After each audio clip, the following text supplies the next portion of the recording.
எல்லையை மீறும் பாரு அண்ட் கம்ருதீன் அப்படின்றத தாண்டி பிக் பாஸுக்கே தொல்லை கொடுக்கும் பாரு அண்ட் கம்ருதீன் அப்படின்னு சொல்றதுதான் உண்மை.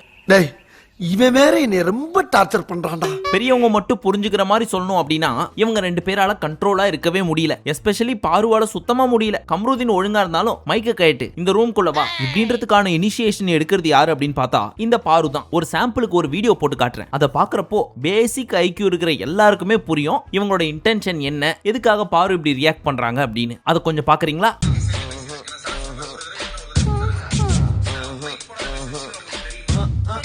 ஓஹோ, ஓ வாழ்க்கை எப்படி போய்கிட்டு இருக்கா? இதெல்லாம் பாக்குறப்போ புரியுதா என்ன இவங்களோட மைண்ட் செட் அப்படின்னு? எங்க கேமரா இருக்காது, என்ன பண்ணா பிக் பாஸ் கேட்காது, எப்படி பிக் பாஸ் ஏமாத்திட்டு ஒரு சில விஷயங்கள் பேசலாம் இல்ல பண்ணலாம் இப்படின்ற மைண்ட் செட்ல தான் சுத்திட்டு இருக்காங்க. சரி இதுங்க தான் பண்ணுதுங்களே, சோ இவங்க ரெண்டு பேரையும் தனியா கூப்பிட்டு நீங்க பண்றது அப்ரப்டா தெரியுது, இதுக்கு மேல இது கண்டினியூ ஆச்சுன்னா நாங்க வெளியே அனுப்பிச்சிருவோம் அப்படின்ற வார்னிங் கொடுக்கலாம். அப்படியும் இல்லையா இந்த மாதிரியான கிளிப்பிங்ஸ் எல்லாம் கட் பண்ணலாம். பட் எதுவுமே இல்லாம லைவ்ல அப்படியே காமிக்கிறாங்க. ஓசியில ஓடுற படம் தானே மாப்பிள்ள, யாரு பார்த்தான்னு குன்று. நல்ல வேலை அந்த ஆக்டிவிட்டி ஏரியாக்கும் டோருக்கும் நடுவில் ஒரு சின்ன கேப் இருந்துச்சு, அங்க கேமரா இல்ல போல இருக்கு, இல்லனா அதையும் காமிச்சிருப்பாங்க. பாவம் அவங்கள சொல்லி குத்தம் கிடையாது, அவங்க வேலையை தான் செஞ்சிட்டு இருக்காங்க. ஆனா அது இவங்க ரெண்டு பேரும் செய்ய விட மாட்டாங்க. அந்த கேமரா இல்லாத ஒரு சின்ன இருட்டு அறைக்குள் கிடைச்ச ஒரு மினிமம் செகண்ட்ஸ்ல என்னென்ன பண்ண முடியுமோ அதை பண்ணிட்டு ஓடி வராங்க. மோட்டார் ரூம்ல என்ன பண்ணிருந்தீங்க? ஒரு அட்ரஸ் கேட்டா தம்பி, அத உள்ள போய் டீடைலா சொல்லிக்கிட்டு இருந்தேன். இத பார்த்துட்டு கடுப்பான பிக் பாஸ் பாரு கம்ருதீன் அப்படின்னு கூப்பிட்டதுக்கு அப்புறம் தான் வெளியே வருதுங்க. ஒரு சாதாரண அடல்ட்டா இவங்களோட எமோஷன் எல்லாம் யாருக்கா இருந்தாலும் புரியும். அப்படி இருக்கிறது தப்பு கிடையாது. ஆனா என்ன பண்றது, உள்ள இப்படிதான் இருக்க போதுன்னு தெரிஞ்சுதானே போனீங்க. உங்களை மாதிரி தானே மத்த கண்டஸ்டன்ட்டும் இருக்காங்க. ஆனா இதுங்க மட்டும் ஏன் மூஞ்ச சொல்லிக்கிற மாதிரி இவ்வளவு மட்டமா பண்ணுதுங்கன்னே தெரியல. இதுக்கு மேலேயும் தலைவர் இதை பத்தி எல்லாம் கேட்காம இருந்தாருன்னு வச்சுக்கோங்க. இவங்க ரெண்டு பேரும் வெளியே வர்றப்போ dash dash dash fill in the blanks. அதுக்கு எல்லாமே டீசி கொடுப்பாங்க. நான் டீசி குடிக்கலாம், பிள்ளைய கொடுத்துட்டு ஓடிடுவேன். அப்புறம் அந்த பிள்ளைக்கு யார் பொறுப்பு வைக்கிறது? நேத்து ஃப்ரைடே அப்படின்றதுனால இன்னும் பேலன்ஸ் பெண்டிங்ல இருக்க 9 கேஸ்ல ஒரு கேஸ் மட்டும் எடுத்துக்கலாம். சோ அதை நீங்க எல்லாரும் டிஸ்கஸ் பண்ணி அந்த ஒரு கேஸ் எதுன்றத சொல்லுங்கன்னு சொல்லிருந்தாங்களா. அதுல அவங்க சூஸ் பண்ண கேஸ் எங்களுக்கு டீ காபி முட்டெல்லாம் வேணும், அவங்க பண்ண தப்புக்கு என்ன வேணா பனிஷ்மெண்ட் கொடுத்துக்கோங்க, ஆனா எங்களை தண்டிக்காதீங்க, எங்களோட ஐட்டத்தை எங்களுக்கு திருப்பி கொடுத்துருங்க அப்படின்னு ஒரு மனதா எல்லாரும் சேர்ந்து இந்த கேஸ் எடுத்துக்கலாம்னு சொல்லி தீர்மானம் பண்ணாங்க. இதுல பாரு அண்ட் கம்ருவோட லாயரா அமித் வந்தாரு. அண்ட் இவங்க ரெண்டு பேருக்கும் அகைன்ஸ்டா சபரி வந்தாரு.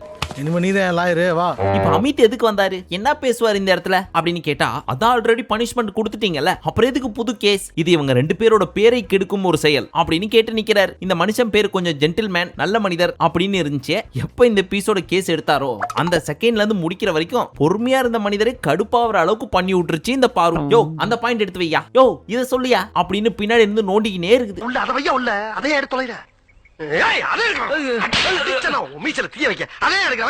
இப்ப நம்ம அமித் என்ன பாயிண்ட் எடுத்து வைக்கிறனே தெரியாம சுபிக்ஷாவை கூப்பிட்டு வச்சு இதே வீட்டிற்குள் கம்ருதீன் எவ்வளவு வேலை செய்திருக்கிறார், பாத்திரம் கழுவி வைத்திருக்கிறார், இன்னும் பல வேலைகளை செய்திருக்கிறார், அதெல்லாம் நீங்க பாத்திருக்கீங்கல்ல அப்படின்னு சம்பந்தம் இல்லாத கேள்வி எல்லாம் கேட்க பின்னாடி உட்கார்ந்த விக்ரம் மூஞ்ச மூட்டு சிரிச்சிட்டு இருந்தாரு.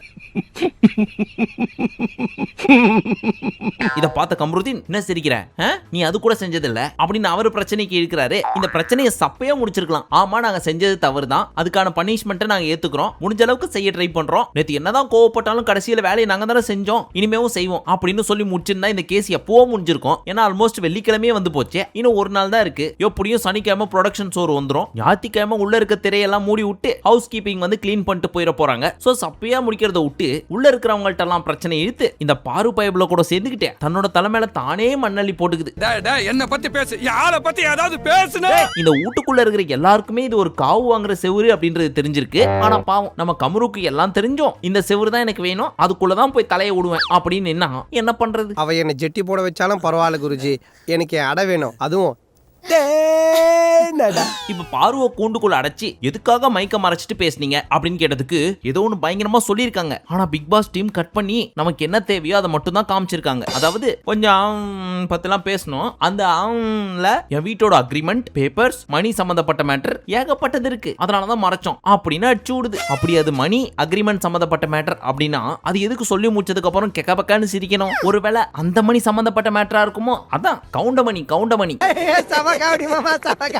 இதை கேட்ட வியானா ஜட்ஜி உங்க வீட்டு மேட்டரா இருக்கட்டும் இல்ல காசு மணி அக்ரிமெண்ட் கருமமோ என்னவோ இருக்கட்டும், சோ அது இந்த வீட்டுக்கு சம்பந்தம் இல்லாத ஒரு மேட்டர்ன்றப்போ அதெல்லாம் பேசாம அவாய்ட் பண்ணிருக்கலாமே அப்படின்னு நறுக்குன்னு கேட்டுச்சு பயவுல. அதை கேட்ட பாரு எனக்கு என்னதான் பதில் இல்லைன்னாலும் இவங்க நம்பிட்டாங்க. நாங்க 2 பேரும் பேசினது ஃபேமிலி சம்பந்தப்பட்ட மேட்டர் தான் அப்படின்னு குஷி ஆயிட்டாங்க. இந்த கேள்வியை கேட்ட ஜட்ஜுக்கும் தெரியும், பார்த்த எங்களுக்கும் தெரியும் நீங்க எப்படி ஃபேமிலியை பத்தி பேசிருப்பீங்க அப்படின்னு. எனக்கு ஒண்ணு தொண்டை வரைக்கும் வருது, அதை சொல்ல முடியல. ஏன்னா நம்ம சேனல்ல குழந்தைகள்ல இருந்து ஃபேமிலி வரைக்கும் எல்லாரும் பார்த்துட்டு இருக்காங்க. சோ ரொம்ப நாவடக்கத்தோட இருக்கேன். இல்லன்னு வச்சுங்க ஓப்பனாவே இவங்க என்ன பேசியிருப்பாங்க அப்படின்றத சொல்ல முடியும். பட் அதை என்னால சொல்ல முடியலையே அப்படின்றப்போ ரொம்ப கஷ்டமா இருக்கு. பரவாயில்ல சொல்லு.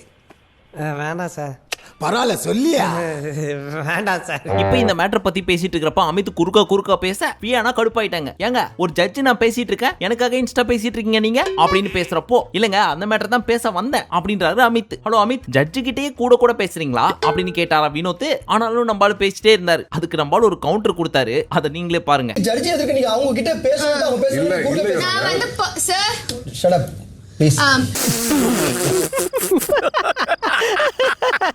இத பார்த்து எத்தனை பேர் சிரிச்சிங்க? ஏன்னா இவர் ஷட்டப் சொன்னதுக்கும் அதை கேட்டு அமித் வாயை மூட்டு முறைச்சதும் பாக்குறப்போ குபீர் மொமெண்ட். அவன் சாதாரணமா கிண்டல் பண்ண மாட்டான், ஆனா கிண்டல் பண்ணா காண்டாக்காம விட மாட்டான். அடுத்து பாரு என்ன சொன்னாங்க, அதான் பனிஷ்மெண்ட் கொடுத்துட்டீங்கல்ல, ஏத்துக்கிட்டோம்ல, அப்புறம் என்ன இவங்களுக்கு வேணும்? அப்படியாமா? அப்புறம் எதுக்குமா நேத்து நைட்டு சண்டை போட்டீங்க? அதாவது இந்த வீட்டுக்குள்ள நாங்க யார் பேச்ச கேட்கணும்? பிக் பாஸோட பேச்ச தானே. ஆனா இந்த வீட்டுக்குள்ள இருக்கிற மத்த ஹவுஸ்மேட்ஸ் எல்லாம் எங்களுக்கு கண்டிஷன் போட்டு பனிஷ்மெண்ட் கொடுக்குறாங்க. அவங்களுக்கு என்ன உரிமை இருக்கு அதெல்லாம் கொடுக்க? ஓ அப்படி வரியா நீ? அப்போ உன்னால அவங்க முட்டை பால் காபி டீ எல்லாம் போச்சே, அதுக்கு என்னமா பதில் சொல்ற அப்படின்னு கேட்க பின்னாடி இருந்து எல்லாரும் கோரஸா கைத்தட்ட ஆரம்பிச்சிட்டாங்க. பண்ற தப்பெல்லாம் பண்ணிட்டு, அதுவும் சாதாரண தப்பு இல்ல, வெளியே தலை காமிக்க முடியாத அளவுக்கு ஒரு தப்பு, இவ்வளவு தப்பு பண்ணிட்டு எப்படிதான் கொஞ்சம் கூட கூச்சமே இல்லாம இவ்வளவு சத்தமா நாங்க ஒண்ணுமே பண்ணல, ஃபேமிலி மேட்டர் பேசணும்னு போய் சொன்னது மட்டும் இல்லாம பனிஷ்மெண்ட் ஏத்துக்காம இவ்வளவு பேச்சு பேசுதுன்னு தெரியல. எல்லாம் நம்ம வீக்கெண்ட் சேதுபதி கொடுக்கற தைரியம். எப்படி இந்த அம்மாவை பார்த்துட்டு அப்படியே திட்டுற மாதிரி சிரிச்சு திட்டிட்டு லைட்டா விட்டு போயிருவாரு. மிஞ்சி போனா அதுக்கு மேல என்ன பண்ண போறாரு அப்படின்ற ஒரு எண்ணமும் பாரு கிட்ட இருக்கு. சோ இதுக்கு எல்லாத்துக்கும் ஒன் ஆஃப் த ரீசன் நீங்களும் தான் விஜய் சேதுபதி சார். அப்படிலாம் நான் சொல்ல கிடையாது, சொன்னதை மட்டும் சொல்லு, தேவையில்லாம ஏதாச்சும் பேசுறேன். இப்படியே இந்த கேஸ் போயிட்டு இருக்கிறப்போ FJ ஏதோ ஒரு கவுண்டர் கொடுத்திருக்காரு போல இருக்கு. பேருக்கு தான் லாயர் ஃபேமிலின்னு சொல்றேன், ஆனா அதை நீ மெயின்டைன் பண்ண மாட்டறியே அப்படின்னு. இதை கேட்டு என் ஃபேமிலி எல்லாம் பத்தி பேசுறான் அப்படின்னு கேஸை FJ பக்கம் திருப்பலாம் ட்ரை பண்ணிச்சு இந்த பீஸ். அங்க ஒரு சலசலப்பு. அடுத்து ஜட்ஜ் திவ்யாவையும் ரம்யாவெல்லாம் கூப்பிடுறாங்க. ஆனா பின்னாடி உட்காந்துக்கிட்டு பாரு அமித்தை கூப்பிட்டு அமித் அடுத்து கமருதீன் தானே போனோம், அவனை கூப்பிடு அப்படின்னு கத்திட்டு இருக்காங்க. ஏதோ மீன் மார்க்கெட்ல இருக்க மாதிரி. இதை பார்த்துட்டு அமித்தே கடுப்பாயிட்டாரு. ஏமா கொஞ்சம் வாயை மூட்டு சும்மா இறேன், அவங்க சொன்னாதான் கமருதீனை கூட்டு வர முடியும் அப்படின்னு கத்த ஆரம்பிச்சிட்டாரு. உனக்கு அவ்வளவுதான் லிமிட். எதுக்கு இவருக்கு இந்த வேண்டாத வேலை? ஸ்டார்டிங்ல என்ன பண்றோம்? ஐயா உன் கேஸா நான் எடுக்க மாட்டேன், இருக்கிற பெரிய நார் அடிச்சுக்கிறதுக்கா? அதுவும் எப்பேற்பட்ட கேஸை என் தலையில கட்டி வச்சிருக்கிறேன். நீங்க 2 பேரும் மைக்க மாட்டிட்டு பேசினது தப்பு இல்லைன்னு நான் ப்ரூவ் பண்ணணும். போங்கடி நீங்களும் உங்க கேஸும் அப்படின்னு தூக்கி போட்டு போயிருந்தா இந்நேரத்துக்கு ஒரு 10,000 20,000 ஓட்டு எக்ஸ்ட்ரா கிடைச்சிருக்கும். இப்போ இந்த கேஸ் கிடைச்சதுனால ஓட்டும் போச்சு, உங்க பேரும் போச்சு, உங்க பொறுமையும் போச்சு. நான் குமார் அவசரப்பட்டிய. அதுக்கப்புறம் திவ்யா சாண்ட்ராலாம் பாயிண்ட் மேல பாயிண்ட் எடுத்து வைக்க அந்த பாயிண்ட் எல்லாமே பார்வன் கம்ருக்கு அகைன்ஸ்டா இருக்க ஏற்கனவே இவங்க மேல கடுப்புல இருக்க FJ நான் பேசினாதானடா கேள்வி கேட்பீங்க, இப்ப கை தட்டுறான் பார் அப்படின்னு சத்தமா கை தட்ட இந்த 2 பீஸுங்களும் கடுப்பாயிட்டு அந்த பீஸோட சண்டைக்கு போக ஆரம்பிச்சிச்சு. இதை பார்த்த நம்ம ஜட்ஜ் வினோத் இந்த கமருவையும் பார்வையும் கேட்காம கை தட்டின FJவை புடிச்சு அடிக்க ஆரம்பிச்சிட்டாரு. ஏங்க சண்டை போட்டவனுங்க அவனுங்க, கேஸ் நடக்கிறப்ப கை தட்டலாம், பேசக்கூடாது. அதுல ஃபர்ஸ்ட் பேசினவங்க அவங்களுக்கு கேட்காம என்னையே புடிச்சு கேட்பீங்களா அப்படின்னு கேட்க இவங்க 2 பேருக்கும் நடுவுல மாட்டிக்கிட்ட வினோத்தும் வியானாவும் என்ன பண்றதுனே தெரியாம கொஞ்ச நேரம் சும்மா இருங்கடா அப்படின்னு கெஞ்சி கேட்கிற அளவுக்கு பண்ணி விட்டுருச்சுங்க இதுங்க ரெண்டும். ஒரு நிமிஷம் சார், ஒரு நிமிஷம் சார், சார் ஒரு நிமிஷம் சார், சார் ஒரு நிமிஷம் சார். ஒரு பாயிண்ட்ல வினோத் கடுப்பாயி அவ்வளவுதான்டா உங்களுக்கு மரியாதை, கொஞ்ச நேரம் மூட்டு சும்மா இருங்க அப்படின்னு சொல்ற அளவுக்கு கடுப்பேத்தி விட்டாங்க இவங்க 2 பேரும். ஒரு பாயிண்ட்டுக்கு மேல இந்த கேஸ் அப்படியே லென்த்தா எதை நோக்கி போகுதுன்னே தெரியாம போயிட்டு இருந்துச்சு. சோ நம்ம பிக் பாஸ் குறுக்க பூந்து இந்த கோர்ட் இஸ் அட்ஜர்ன்ட் போய் எல்லாரும் மறுபடியும் வெளில சண்டை போட்டு பாயிண்ட்ஸ் எல்லாம் எடுத்துன்னு உள்ள வாங்க, எங்களுக்கு தலைவலிக்குதியாயோ, நாங்க போய் டீ காப்பி குடிச்சிட்டு வரோம் அப்படின்னு பிரேக் விட்டு போயிட்டாங்க. மூச்சா வருது, இன்ட்ரோலோடா. இப்ப வெளியே வந்த உடனே பாரு போய் FJவை கன்வின்ஸ் பண்றாங்க. டேய் நீ என்னோட ஃபேமிலியை பேசினதுனால தானே FJ நான் கோவப்பட்டேன், அப்படி பேசாத FJ. ஏமா நீ லாயர் ஃபேமிலில இருந்து வந்திருக்க, உனக்கே டெக்கோரம் மெயின்டைன் பண்ண தெரியலையே அப்படின்னு தான் கேட்டேன் அப்படின்னு ஆரம்பிச்ச கான்வர்சேஷன் ஃபைட்ல தான் போய் முடிஞ்சுச்சு. பாரு இங்க ஒரு ஃபைட்ல இருக்காங்கன்றப்போ கம்ரு வேடிக்கை பார்த்துட்டு சும்மா இருப்பாரா? அங்க இருந்து வந்துட்டாரு கம்ப தூக்கின்னு. அவரும் FJவை கன்வின்ஸ் பண்றாரு. என்னடா இது 2 பேருமே இந்த பீஸை போட்டு அடிச்சு பந்தாடுமே எப்பவுமே. கம்ரு கூட ஓகே, ஆனா பாரு என்ன இப்படி பம்புதே அப்படின்னு தான் பார்த்துட்டு இருந்தோம். இவன் இப்படி சொல்ல மாட்டானே. ஏன்னா இன்னைக்கு சனிக்கிழமை அதெல்லாம் மைண்ட்ல வச்சுதான் 2 பீஸுங்களும் பம்பிட்டு இருக்குதுங்க. பட் இந்த எஃப்ஜே ஒவ்வொரு பாயிண்டா புடிச்சு லெஃப்ட் ரைட்னு வாங்குது. ஆனாலும் கம்ருதீன் பொறுமையா, என்ன மச்சான் நீயும் அரோராவும் பேசிருக்கீங்க எத்தனையோ நாள், நீயும் வியானாவும் பேசிருக்கீங்க, அதெல்லாம் கேட்டோமாடா, இப்படி எல்லாம் பார்க்க கூடாது மச்சான். தம்பி இதான் சாக்குன்னு என் பேரை கோத்து விட்டு போவாத. இது வரைக்கும் ஒரு நாள் கூட எங்க 2 பேருக்குள்ள பர்சனல் அப்படின்னு சொல்லி மைக்க மறைச்சு பேசினதே கிடையாது. சரி மச்சான் பேசுறேன்னா பேசு, நான் எதுவும் சொல்லியே, இது ஏன்னா இவ்வளவு பெரிய இஷ்யூ ஆக்குற? பிக் பாஸ் எங்களை மைக்க சரியா போடுங்க தானே சொன்னாரு, மறைச்சிட்டு பேசுறீங்க அப்படின்னு சொல்லவே இல்லையே அப்படின்னு சொல்ல உடனே குடுகுடுன்னு கிளம்பி வந்து சீக்கிரம் வாங்க, இங்க ஒரு பெரிய அநியாயம் நடந்து போச்சு, அத கட்ட பஞ்சாயத்து பண்ண வாங்க. இவங்கள்ட்ட மைக்க மறைச்சிட்டு பேசாதீங்கன்னு சொல்லவே இல்லையாப்பா அப்படின்னு கேட்க, டேய் நான் உன்கிட்ட மட்டும் தானே பேசுறேன், ஏன்டா இது பொது பிரச்சனையாக்குற அப்படின்னு அப்பவும் பொறுமையா தான் பேசிட்டு இருக்காரு கம்ரு. இதுவே கேஸ் தலைவர் பக்கம் லைட்டா சாயறதா இருந்தாலும் கீச்சு தொங்க விட்டு இருந்திருப்பாரு. பழைய பாயிண்ட் எல்லாத்தையும் எடுத்து வண்டியா. ஆனா இப்போ எல்லாமே தலைவருக்கு அகைன்ஸ்டா இருக்குன்றதுனால ரொம்ப அடங்கி போயிட்டு இருக்காரு. கரெக்ட் என்னடா கரெக்ட் மிரட்டுன்னுகிட்ட களவாணி பேசுங்க. பட் எஃப்ஜேவை பொறுத்த வரைக்கும் பார்வை மட்டும் தான் டார்கெட் பண்ணி கிளிக்கணும்னு நினைச்சாரு. ஆனா யாருக்கு ஒண்ணுனா பார்த்துட்டு சும்மா இருக்க முடியுமா, நானும் வருவேன் அப்படின்னு இந்த பீஸும் வாலண்டியரா வந்து தன்னோட பேரையும் சேர்த்து டேமேஜ் பண்ணிக்குது. அதெல்லாம் கூட விடுங்க, பேச்சு வாக்குல இந்த 2 பீஸுங்களும் என்ன தெரியுமா சொல்லுது, சத்தியமா நாங்க 2 பேரும் மைக்க வாண்டடாலாம் மறைச்சு பேசலடா அப்படிங்குதுங்க. சத்தியமா வாண்டடாலாம் பண்ணல. வாண்டடா நீங்க மைக்க மறைக்கலையா? நான் வந்து அதை வேணும்னே மைக்க மறைச்சு பண்ணல.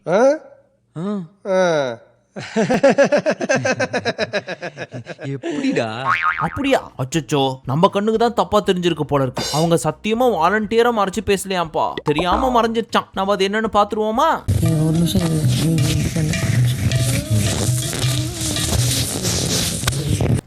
மாடிடா எவா. ஆமா, தெரியாம தான்ப்பா மைக் கண்டு வந்திருக்கு, நம்ம தான் தப்பா புரிஞ்சுக்கிட்டோம். ஏன்னா ஓட்டுற அதுலயும் இந்த கம்ருதீன் ஒரு பாயிண்ட்ல என்ன தெரியுமா சொல்றாரு, எல்லார்கிட்டயும் பிக் பாஸ் சொல்லி பார்த்துட்டு கேட்காம எங்களை வச்சு சொன்னாதான் கேட்போம் அப்படின்றதுனால எங்களை வச்சு சொல்றாரு அப்படின்னு சொல்லி பிக் பாஸ் பக்கமே திருப்பி விட ஆரம்பிச்சிட்டாரு. சோ இந்த எஃப்ஜே ஒவ்வொரு பாயிண்டா எடுத்து வைக்க நம்ம கம்ருதீனோட ஸ்ட்ராட்டஜி தான் தெரியும்ல, அவனை அடிக்கணும் அப்படின்னா அவனோட வீக்னஸ் பாயிண்ட பிடிக்கணும் அப்படின்றதுதான். சோ உடனே ஒரு பாயிண்ட விட்டாரு, டேய் நீ ஒவ்வொரு வாரம் ஒவ்வொரு பொண்ணு கிட்ட பேசிட்டு இருக்க, அதனால உனக்கு தெரியல அப்படின்னு எஃப்ஜேவை போட்டு அடிக்கிறாரு. ஏன் நீ மட்டும் பேசலையா, நீ தான் பேசிட்டு இருக்க அப்படின்னு பாலை வாங்கி திருப்பி கம்ருதீன் கோட்லயே போட்டு விட்டாரு. ஐயோ, எந்த ட்ரெண்ட்ல பேசினாலும் எந்த ரூட்ல போனாலும் விடவே மாட்டேங்கிறானே, நான் என்ன பண்ண? அதுக்கு ஆமா நான் பேசுவேன் அப்படின்னு சிரிச்சு சமாளிக்குது பயப்புள்ள. இதுவே வேற யார்ட்டையாவது போட்டிருந்தா அவங்க ஒரு மாதிரி எமோஷனா பிரேக் ஆயிருப்பாங்க. ஆனா இந்த பீஸ்ட அது வேலைக்கு ஆகல. எந்த பாயிண்ட் எடுத்து வச்சாலும் திரும்பி அடிக்கிறேன் அப்படின்னு சொல்லி அந்த பீஸ் டபுள் பாயிண்டா எடுத்து வைக்குது. இது மட்டும் இல்ல, டேய் என்னதான் நான் பேசினாலும் உன்ன மாதிரி லவ்னு சொல்லிட்டு சுத்திட்டு இல்லடா அப்படின்ற பாயிண்டையும் எடுத்து வைக்க ஒரு பக்கம் அப்படியே ஓரமா கருகுது. யாருக்குன்னா நம்ம பாருக்கு. அது அங்க இருந்து வரலடா, அப்புறம் இங்க இருந்து வருதுடா. ஐயையே, டேய் ஏன்டா இதெல்லாம் பேசுறீங்க அப்படின்னு. பட் நம்ம கம்ருவால அடிக்க முடியலன்னு சொல்லி எங்கெங்க போறான்றத வரிசையா சொல்றேன் கேளுங்க. அதாவது தன்னோட ஆப்போனன்ட்டோட வீக்னஸ் பாயிண்ட்ஸ். இதுல கம்ரு என்ன பேசினாரு, அதுக்கு எஃப்ஜே என்ன ரிப்ளை கொடுத்தாருன்ற கான்வர்சேஷனோட பாப்போம். ஏன்னா செம ஃபன்னா இருந்துச்சு. அதுல ஃபர்ஸ்ட் பாரு என்ன கேட்டாங்க, லவ்னு சொல்லி யாரும் எஸ்டாப்லிஷ் பண்ணல எஃப்ஜே அப்படின்னு சொல்ல, யாரு பண்ணல எஸ்டாப்லிஷ், தோ இவன் தான் இவன் வாயால சொன்னான் லவ்னு. ஆமாடா நான் லவ் பண்ணுவேன், அதுல உனக்கு என்ன பிரச்சனை, டேய் நான் பேசுவேன்டா உனக்கு என்ன பிரச்சனை, நான் ஒன்னும் உன்ன மாதிரி மைக்க மறைச்சிட்டு பேசலையே, ஏன் ஆதிரிகிட்ட பேசலையா அப்படின்னு செகண்ட் பாயிண்ட் எடுக்கிறாரு. ஆமா பேசினேன், ஆனா நான் பேசினது வெளியே கேட்டுச்சு, கேட்காம இல்லையே அப்படின்னு அங்கேயும் ஒரு அடி.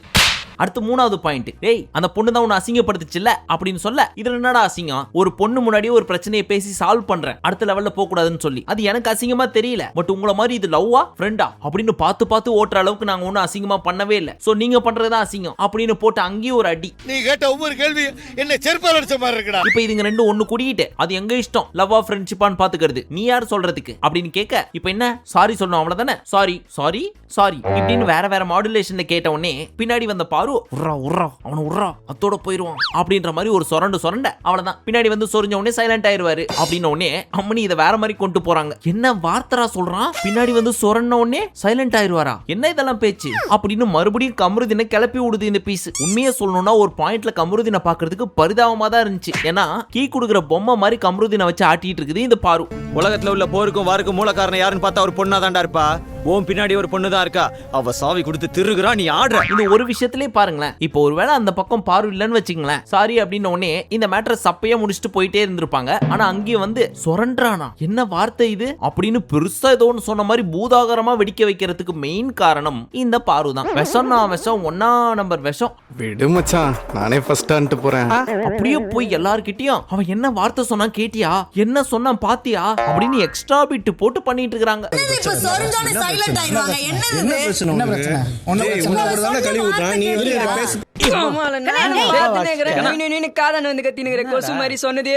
அடுத்து கமருதீன் 4th பாயிண்ட் எடுத்தார். இவன் மேல கூட தான் 2 பொண்ணுங்க அக்யூசேஷன் வச்சதுங்க. இருக்கட்டும் அப்படின்னு மறுபடியும் சொல்லி மார்க் பண்ணி கமருதீனை கடுப்பேத்தி விட்டுருச்சு இந்த பீஸ். இப்ப நம்ம பக்கமே இது ரிவர்ஸ் ஆகுதே அப்படின்னு ஏத்துக்க முடியாத கமருதீன் ஒரு பாயிண்ட்ல புடிச்சு, என்னடா என்ன வேணும் உனக்கு, என்ன ட்ரை பண்ற அப்படின்னு அடிக்கிற மாதிரி போய் நிக்கிறாரு.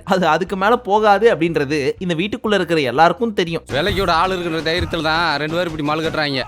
பேசாம உட்காந்து வேடிக்கை மட்டும் பாரு. சோ இவருக்கு இருக்கிற மெயின் ஆயுதமே ஒருத்தரோட வீக்னஸ் பாயிண்ட வச்சு ட்ரிகர் பண்ணி அவரை கடுப்பேத்துறது. அந்த வகையில இந்த பீஸ் கடுப்பாவல. இன்னொன்னு அடிக்கிற மாதிரி எதிரில இருக்கிறவன் மூக்கு கிட்ட வரைக்கும் போவாரு, அதுக்கு மேல ஒண்ணும் நடக்காது. சோ ரெண்டுத்துக்குமே பெருசா அசராதனால என்ன பண்றதுன்னே தெரியாம அடங்கி போயிட்டாரு கமரு. என்னடா இன்னொரு பக்கம் கம்ரு சொல்ற மாதிரி எஃப்ஜே ஒன்னும் உத்தமர்லாம் கிடையாது. பட் இந்த கம்ரு அண்ட் பாரு வீட்டுக்குள்ள பண்ற அசிங்க அளவுக்கு கேவலம் கிடையாது. சோ இப்படியே பயங்கரமா கத்திட்டு இருக்கிறப்போ பாரு தான் கட்டி புடிச்சு கூட்டினு போனாங்க. அதுக்கப்புறம் தான் கம்ருவோட கோவம் அடங்குச்சு அப்படின்னு நான் சொல்லுவேன்னு நினைச்சீங்களா? இல்ல, இது எப்படி தெரியுமா முடிஞ்சு? எஃப்ஜேவே ஒரு பாயிண்ட்டுக்கு அப்புறம் என்ன சொன்னாரு, டேய் நம்ம 2 பேரும் பேசினா எப்படி பேசுவோம்னு தெரியும், அவளை போ சொல்லு, நம்ம 2 பேரும் பேசிக்கலாம் அப்படின்னு சொன்னதுக்கு அப்புறமும் அது எப்படி நான் விட முடியும், அவன் என் ஃபேமிலியை பத்தி பேசுவான், அதெல்லாம் பார்த்துட்டு சும்மா இருக்க சொல்றியா, அதெல்லாம் முடியாது அப்படின்னு கத்திட்டு இருக்காங்க அம்மணி. பப்ளிக் எக்ஸாமுக்கு போற பையனோட அம்மா புலம்புறாம சும்மா புலம்பிங்க. அதுக்கப்புறம் வினோத் கன்வின்ஸ் பண்ணி பார்வை தனியா கூட்டு போனதுக்கு அப்புறம் இவங்க 2 பேரும் வெளியே போய் பேசி கன்வின்ஸ் ஆயிட்டு வந்தாங்க. இப்ப தெரியுதா, இந்த அம்மனி விஷம் மட்டும் கிடையாது, அதை விட கொடியது ஏதாவது இருந்துச்சுன்னா அது கம்ப்ளீட்டா இவங்களுக்கு பொருந்தும். கேவலமா இருக்கேன்னு சொல்ல வர்ற ஒத்துக்கிறேன். பட் இந்த வீடியோவை கமருதீன் ஃப்ரெண்ட்ஸோ இல்ல கமருதீன் ஃபேமிலியோ யாராவது பாத்தீங்கன்னு வச்சுங்க, கண்டிப்பா அடுத்த வாரம் ஃப்ரீ டாஸ்க் இருக்கும், யாராவது ஒருத்தர் போவீங்க. அப்போ தயவு செய்து தெளிவா சொல்லிட்டு வாங்க, நீ ஒழுங்கா ஆடணும், உன் லைஃப் அடுத்த லெவலுக்கு போகணும்னு நினைச்சனா அந்த செவுரு பக்கம் மட்டும் போகாத அப்படின்னு. ஃபைனலி இந்த கேஸை முடிச்சு வைப்போம் அப்படின்னு சொல்லி மறுபடியும் வாதாடி வளவலன்னு போயிட்டு இருந்தாங்க. அதுக்கப்புறம் ஜட்ஜுங்களுக்குள்ளேயே ஒரு குழப்பம் இருந்துச்சு. சோ 2 பேரும் ஒரு மனதா பேசி முடிச்சு ஒரே தீர்ப்பா கொடுங்க அப்படின்னு கேட்டதுக்கு தீர்ப்பு பாரு அண்ட் கமருதீனுக்கு எதிராக வந்தது. சோ இதுல வின் பண்ணது சாண்ட்ரா, சுபிக்ஷா, திவ்யா அண்ட் ரம்யா. இந்த கேப்ல தான் இன்ட்ரோல ஒரு சீன் வந்துச்சு தெரியுமா, அது நடந்துச்சு. அதாவது இந்த கேஸ் இவ்வளவு சீரியஸா போயிட்டு இருக்கு, அதுலயும் இந்த கேஸ் யாரையோ பத்தி அப்படின்னா கூட பரவாயில்ல, இந்த கேஸே இதுங்க 2 பத்தி தான். அப்படி இருக்கிறப்போ இதுங்க 2 மாறி மாறி கண்ணாலேயே ஒண்ணு பேசிக்குதுங்க.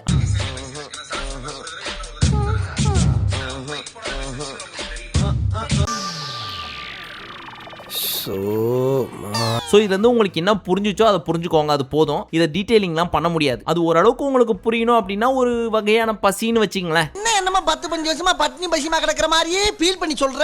சோ இப்போ எல்லாரும் வெளியே போயிட்டாங்க. ஆனா பாரு அண்ட் கம்ரு 2 பேர் மட்டும் லாஸ்டா போறாங்க. அதுவும் அந்த ஆக்டிவிட்டி ஏரியாக்கும் அந்த கார்டன் டோருக்கும் நடுவுல ஒரு சின்ன கேப் இருக்கு. அங்க கேமரா இல்ல போல இருக்கு அண்ட் இருட்டு அறை வேற. சோ ஆக்டிவிட்டி ஏரியால இருந்து வெளியே போய் அந்த கார்டன் டோர் வழியா வெளியவும் வந்துட்டாரு இந்த கமருதீன். பின்னாடி வந்த பாரு இங்க வா அப்படின்னு உள்ள கூப்பிட்டு ஒரு 10-15 செகண்ட் அங்கே இருந்தாங்க. அதுக்கப்புறம் நம்ம ஆள் கூப்பிட்டதுக்கு அப்புறம் தான் இதுங்க 2 வெளியே வருதுங்க. இதுவும் ஒரு பசிதானப்பா. அடுத்து worst performer of the week. இந்த வாரம் முழுவதும் சிறப்பாக பங்கெடுத்துக் கொள்ளாத ஒரே ஒருத்தரை மட்டும் தேர்வு செய்து சொல்லுங்க அப்படின்னு சொல்றதை கேட்டு ஆளாளுக்கு ஒவ்வொன்னு சொன்னாங்க. அதுல நம்ம திவ்யா சாண்ட்ரா பேரை சொன்னாங்க. இதனால வந்த விளைவுகளை பின்னாடி பார்ப்போம். அதுக்கப்புறம் பாரு ரம்யா பேரை சொல்லிட்டு அவங்க லாஸ்ட் வீக் அந்த கதவை திறந்து வெளியே போனதாகட்டும்.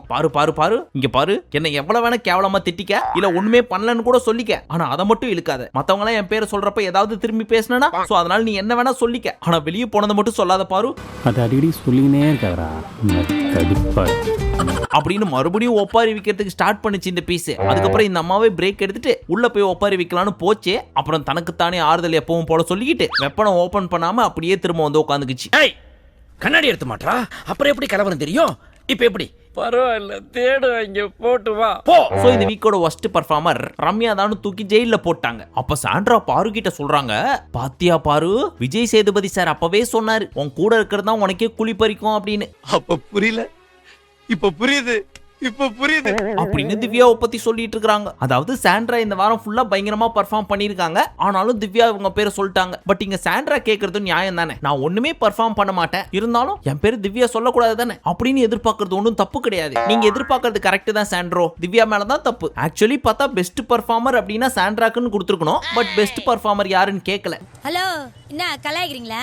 இப்ப ஜெயிலுக்குள்ள போனாங்களா ரம்யா, அங்க சுத்தி உட்காந்து இந்த கேங் பேசிட்டு இருக்கிறப்போ அடுத்து வைல்ட் கார்டு யாரோ வர போறாங்களாமே. வரது வரத்துக்கு வாய்ப்பு இருக்கா அப்படின்லாம் பேசிட்டு இருந்தாங்களா. அப்ப நம்ம கம்ரு யார் வேணா வரட்டும், ஆனா திவ்யா மாதிரி ஒரு பீஸ் வந்து டார்ச்சர் பண்ணாம இருந்தா சரிதான் அப்படின்னு கொஞ்சம் சவுண்டா பேசிட்டாரு. திவ்யா இல்லையன்ற நம்பிக்கையில கடைசியில பார்த்தா பீஸ் பின்னாடி நின்னுட்டு இருக்கு.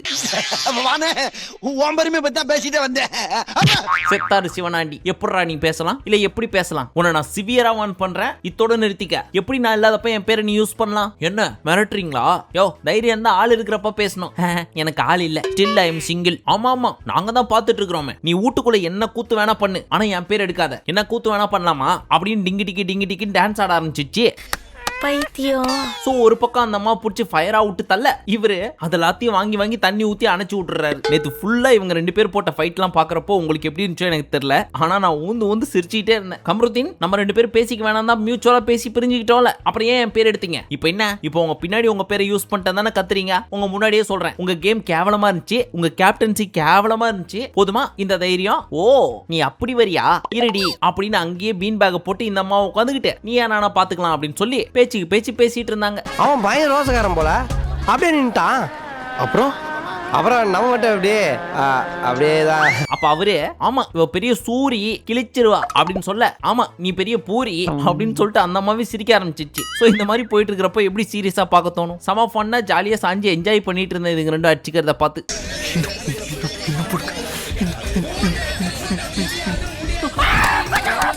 ஆனா ஒன்னு யோசிச்சு பாருங்களேன், 2 பேர் ஏதோ அடிச்சுக்கிறாங்க, அடிச்சுக்கிட்டுமே நான் அமைதியா இருக்கணும் இல்ல ஸ்டாப் பண்ணணும். அது இல்லாம யாரும் அடிச்சா நானும் வருவேன் அப்படின்னு அங்கேயும் இந்த பாரு உள்ள பொந்துகிட்டு டார்கெட் பண்ணி அடிக்குது திவ்யாவை. ஒன்னும் கிடையாது, அப்படியே சைட்ல இருக்க சாண்ட்ராவையும் லைட்டா சொரிஞ்சு விட்டுருந்தாங்கன்னு வச்சுங்க, அவ்வளவுதான். இதுங்க 2த்தையும் தூக்கி சாப்பிடுற அளவுக்கு செஞ்சு விட்டுருக்கோம் திவ்யாவை நேத்து. கத்தம்.